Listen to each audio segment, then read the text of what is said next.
Kada smo zaronili u takozvanu betonjerku, ponovo sam se podsjetio koliko je priroda čudesna i koliko biodiverziteta može stati u jedno jezero.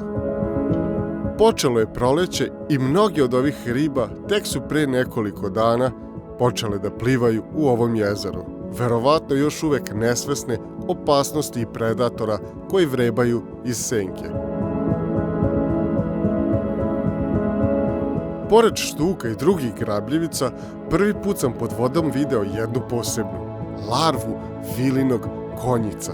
Ova mala stvorenja su izuzetni predatori, hrane se insektima, a ponekad čak i sitnom ribom.